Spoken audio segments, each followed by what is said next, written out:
So, hello and welcome friends, শখের blogger Hangla Riders and travel হক সিরিজের আরও একটি নতুন ভিডিওতে সকলকে ওয়েলকাম। যেমনটা দেখতে পাচ্ছ, আমরা এখন রয়েছি তারাপীঠে এবং বেরিয়ে পড়েছি নলহাটির দিকে, মা নলহাটেশ্বরীর মন্দিরে দর্শন করতে যাওয়ার জন্য। তো যে সমস্ত ফ্রেন্ডস আমাদের ভিডিওটা নতুন দেখছো তাদেরকে রিকোয়েস্ট, লাইক করো, শেয়ার করো, সাবস্ক্রাইব করো ভিডিওটা ভালো লাগলে। এখন আমরা তারাপীঠ তোরণের কাছে রয়েছি। তারাপীঠ থেকে নলহাটির দূরত্ব 23 কিলোমিটার। জয় তারা বলে আমরা এগিয়ে চলছি। এটা একটা পুরনো টোল ট্যাক্স, আগে ইউজ হতো, এখন ইউজ হয় না।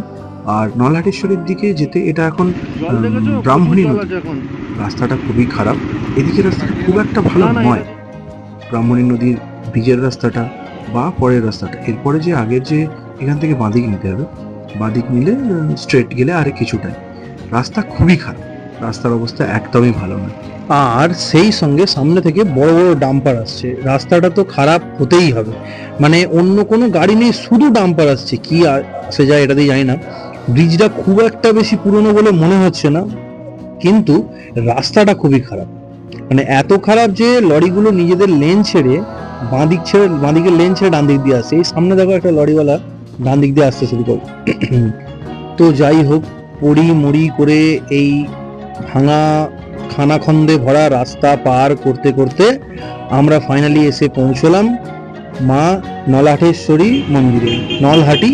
নলহাটেশ্বরী মায়ের মন্দির কথিত আছে, মানে কথিত নয়, এটা হচ্ছে মায়ের 51 শক্তিপীঠের মধ্যে অন্যতম একটি।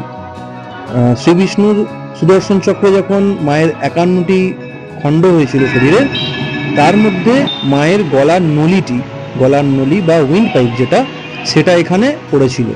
তো যার জন্য এই জায়গার নাম হয় নলহাটি এবং মায়ের নাম হয় নলহাটেশ্বরী।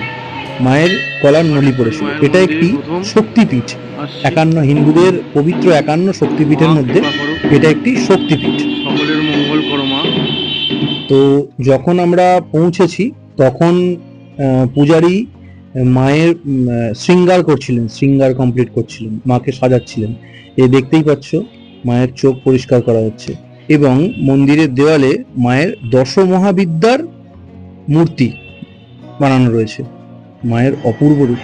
তো পূজারীর সঙ্গে এখানে যে যিনি পূজা করছিলেন ব্রাহ্মণ, ওনার সঙ্গে কথা বলে জিজ্ঞেস করলাম যে এটা শক্তিপীঠ এবং এখানে মায়ের নলিটা পড়েছিল, সেই জন্যই এটা নলহাটেশ্বরী, নলহাটি নাম হয়েছে সেই জন্য, জয় মা, সেটাই জিজ্ঞেস করা হচ্ছিল। তো এর পাশেই একটা গণপতি বাপ্পার মন্দির রয়েছে, এই যে গণপতি বাপ্পা।